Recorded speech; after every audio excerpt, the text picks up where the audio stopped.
ಮತ್ತೊಮ್ಮೆ ನಮ್ಮ ಕಡೆ ಸುದ್ದಿ ಚಾಚೂಡ ಸುದ್ದಿ ನೋಡ ಕಾರ್ಯಕ್ರಮಕ್ಕೆ ಸ್ವಾಗತ. ಕಲಬುರಗಿ ಜಿಲ್ಲಾ ಪಂಚಾಯತ್ನ್ಯಾಗ ಮೆಂಬರ್ಗಳ ಕುಸ್ತಿ ಮತ್ತೆ ಶುರುವಾಗ್ಯದ. ಈ ಸಲ ವಿಶೇಷ ಏನಪ್ಪಾ ಅಂದ್ರ ಅಧಿಕಾರ ಮಾಡಕತ್ತಾರಲ್ಲ ಬಿಜೆಪಿ ಅವರು ಅವರ ಅಧ್ಯಕ್ಷ ಮತ್ತು ಉಪಾಧ್ಯಕ್ಷ ವಿರುದ್ಧ ಸಿಟ್ಟಿಗೆ ಅದಾರ.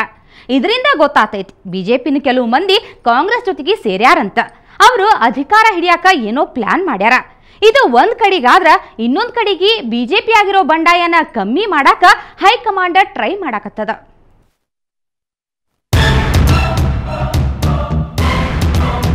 ಕಲಬುರ್ಗಿ ಜಿಲ್ಲಾ ಪಂಚಾಯತ ಬರೀ ವಿವಾದನಾಗ ಕೊಡದ.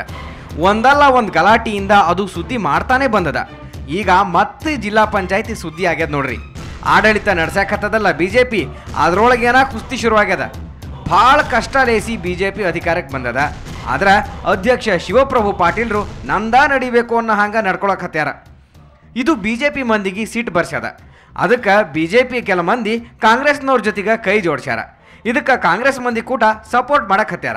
ಒಂದು ಜಿಲ್ಲಾ ಪಂಚಾಯತಿ ನಡಿಬೇಕಾದ್ರೆ ಅದು ಸರಿಯಾಗಿ ನಡಿಬೇಕು, ನಿಷ್ಪಕ್ಷಪಾತವಾಗಿ ನಡಿಬೇಕು, ಆಮೇಲೆ ಜನರ ಪರವಾಗಿರಬೇಕು, ಜನರ ಸಮಸ್ಯೆ ಪರಿಹಾರ ಮಾಡ್ಬೇಕಂತಕ್ಕಂಥದ್ದು ನಮ್ಮ ಉದ್ದೇಶ. ನಾವು ಅಧಿಕಾರದಲ್ಲಿ ಇರದೇ ಇರಲಿ. ಆಮೇಲೆ ಸರಿಯಾಗಿ ಕಾನೂನುಬದ್ಧವಾಗಿ ಯಾವುದೇ ಕೆಲಸ ಜಿಲ್ಲಾ ಪಂಚಾಯತ್ನಲ್ಲಿ ನಡೀತಾ ಇಲ್ಲ ಅಂತೇಳಿ ನಮ್ಮ ಸದಸ್ಯರು ಹೇಳಿದ್ರೆ ಏನು ನಾವು ಒಪ್ಕೋಬೇಕು. ಆಡಳಿತ ಪಕ್ಷದ ಸದಸ್ಯರು ಪ್ರತ್ಯೇಕವಾಗಿ ಬಂದು ನನಗೆ ಭೇಟಿಯಾಗಿ ಹೇಳಿದ್ಮೇಲೆ ಗುಲ್ಬರ್ಗ ಬಿಜೆಪಿಯಾಗ ಏನೋ ಚಲೋ ಇಲ್ಲ ಅನ್ನೋದು ಬಿಜೆಪಿ ಹೈಕಮಾಂಡ್ಗೂ ಗೊತ್ತಾಗ್ಯದ. ಜಗಳನ ನಿಲ್ಸಾಕ ಈಗ ದೊಡ್ಡವರು ಮುಂದೆ ಬಂದಾರ. ಬಿಜೆಪಿ ರಾಜ್ಯಾಧ್ಯಕ್ಷರಿದಾರಲ್ಲ ಈಶ್ವರಪ್ಪನವರು, ಅಧ್ಯಕ್ಷ ಶಿವಪ್ರಭು ಮತ್ತು ಉಪಾಧ್ಯಕ್ಷ ಹರ್ಷ ಗುತ್ತೇದಾರ್ ಅವರ ರಾಜೀನಾಮೆ ತಗೊಂಡಾರ.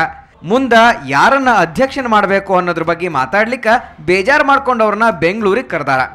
ಆದ್ರೆ ಅತೃಪ್ತಗೊಂಡ ಬಿಜೆಪಿ ಮಂದಿ ಮಾತುಕತೆಗೆ ತಯಾರಿಲ್ಲ ಅನ್ನೋದು ಕೂಡ ಗೊತ್ತಾಗ್ಯದ. ಜೊತೆ ಕಲಬುರಗಿ ಲಾಡ್ಜ್ ಒಂದರಾಗ ಬಿಜೆಪಿ ಕಾಂಗ್ರೆಸ್ ಮಂದಿ ಒಟ್ಟಿಗೆ ಇದ್ದಾರ. ಇದು ಅಚ್ಚರಿಯಾಗ್ಯದ. ಅಧ್ಯಕ್ಷ ಉಪಾಧ್ಯಕ್ಷರಿಗೆ ಬಿಡಿಸಕ್ಕೆ ರೆಡಿಯಾಗಿದ್ದಾರೆ. ಸರ್ಕಾರದಿಂದ ಬರ್ತಕ್ಕಂಥ ಅನುದಾನ 1,18 ಲಕ್ಷ ರೂಪಾಯಿ ಬಂದಾಗ್ರಿ. ನಾವು ಮಹಿಳೆಯರ ಮೀಸಲಾತಿ ಹೆಚ್ಚಿಗದ ರೀ. ನಮ್ಗೆ ಏನೂ ಗೊತ್ತಾಗ್ಲಾರ್ದೇನೆ ಬರೀ 2 ಲಕ್ಷ ರೂಪಾಯಿ ಕೊಟ್ಟಾರ್ರಿ. ಮಾಗಾವ್ ಅಲ್ಲಿ 18 ಬೋರ್ವೆಲ್ ಹಾಕೊಂಡಾರ್ರಿ ಅವರು. 43 ಸದಸ್ಯರಿರೋ ಗುಲ್ಬರ್ಗ ಜಿಲ್ಲಾ ಪಂಚಾಯತ್ನಾಗ ಬಿಜೆಪಿ 23, ಕಾಂಗ್ರೆಸ್ 19 ಮತ್ತು ಒಬ್ಬರು ಪಕ್ಷೇತರ ಸದಸ್ಯರಿದ್ದಾರ. ಇದ್ರಾಗ ಬಿಜೆಪಿ 12 ಮಂದಿ ಕಾಂಗ್ರೆಸ್ ಜೊತೆ ಕೈ ಜೋಡ್ಸಕ್ ಮುಂದಾಗ್ಯಾರ. ಇವರೆಲ್ಲ ಅಂದ್ಕೊಂಡಂಗ ಆದ್ರೆ ಬಿಜೆಪಿಯ ಜಗಜೀವನ್ ರೆಡ್ಡಿ ಅಧ್ಯಕ್ಷರಾಗ್ತಾರ, ಕಾಂಗ್ರೆಸ್ನ ಯಾರಾದರೂ ಒಬ್ರು ಉಪಾಧ್ಯಕ್ಷರಾಗ್ತಾರ. ಬಿಜೆಪಿ ಒಳಗ ಬಂಡಾಯ ಎದ್ದಿರೋ ಮಂದಿ ಹೈಕಮಾಂಡ್ಗೆ ತಲೀಬಾಗ್ತಾರ, ಇಲ್ಲ ಕಾಂಗ್ರೆಸ್ನವ್ರ ಜೊತೆಗೂಡ್ತಾರ, ಇನ್ನ ನೋಡೋದೈತಿ. ಶರಣಯ್ಯ ಹಿರೇಮಠ, ಸುವರ್ಣ ನ್ಯೂಸ್ 24/7 ಗುಲ್ಬರ್ಗ.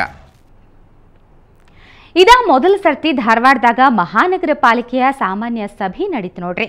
ಪಾಲಿಕೆ ಅಸ್ತಿತ್ವಕ್ಕೆ ಬಂದ 50 ವರ್ಷ ಆದ್ರೂ ಇಲ್ಲಿ ಮಠ ಒಂದ್ ಸರ್ತಿನೂ ಧಾರವಾಡದಾಗ ಪಾಲಿಕೆ ಸಭೆ ನಡೆದಿರಲಿಲ್ಲ. ಸಭೆ ಶುರುವಾಗ್ತಿದ್ದಂಗ ಶಾಸಕರಿಗೆ ಕರೆದಿಲ್ಲ ಅಂತ ಹೇಳಿ ಗದ್ದಲ ಶುರು ಮಾಡಿದ್ರು. ವಿರೋಧ ಪಕ್ಷದ ನಾಯಕ ದೀಪಕ್ ಚಿಂಚೋರೆ, ಮಾಜಿ ಮೇಯರ್ ವೀರಣ್ಣ ಸವಡಿ ಮಾತಿಗೆ ಮಾತು ಶುರು ಮಾಡಿದ್ರು.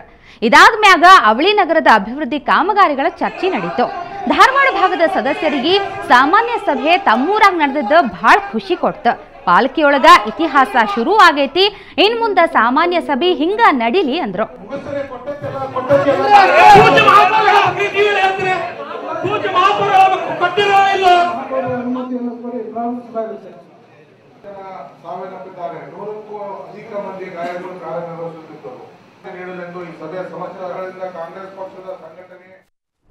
ಬೆಳಗಾವಿ ಪಾಲಿಕೆ ಸಭೆಯೊಳಗ ಎಂಇಎಸ್ ಸದಸ್ಯರು ಮತ್ತೆ ಕಿತಾಪತಿ ಶುರು ಮಾಡ್ಯಾರ. ಕನ್ನಡಕ್ಕ 8ನೇ ಜ್ಞಾನಪೀಠ ಪ್ರಶಸ್ತಿ ಬಂದೈತಿ. ಇದನ್ನ ಪಡೆದ ಚಂದ್ರಶೇಖರ್ ಕಂಬಾರ್ ಬೆಳಗಾವಿ ಜಿಲ್ಲೆಯವರು. ಅವ್ರಿಗೊಂದು ಅಭಿನಂದನಾ ನಿರ್ಣಯ ಮಂಡಿಸೋಣಂತ ಪಾಲಿಕೆ ಸಭೆಯೊಳಗ ಠರಾವ್ ಓದಾಕತ್ತಿದ್ರು. ಮಾಜಿ ಮೇಯರ್ ಜ್ಯೋತಿ ಬಾವಿಕಟ್ಟಿ ಚಂದ್ರಶೇಖರ್ ಕಂಬಾರ್ರ ಅಭಿನಂದನಾ ನಿರ್ಣಯ ಮಂಡನ ಶುರು ಮಾಡಕತ್ತಂಗ ಇದೆಲ್ಲ ಸಭೆಯೊಳಗ ಮಾಡಬೇಡ್ರಿ ಅಂತ ಗದ್ದಲ ಶುರು ಮಾಡಿದ್ರು. ಮೇಯರ್ ಮಂದ್ರಾ ಬೆಳಕುಂದ್ರಿ ಅದ್ರಿಗೆ ಪ್ರತಿಭಟನಾನೂ ನಡೀತು. ಹಿಂಗಾಗಿ ಸಭೆಯನ್ನ ಅನಿರ್ದಿಷ್ಟ ಕಾಲದವರೆಗೆ ಮುಂದೂಡಿಕೆ ಮಾಡಿದ್ರು.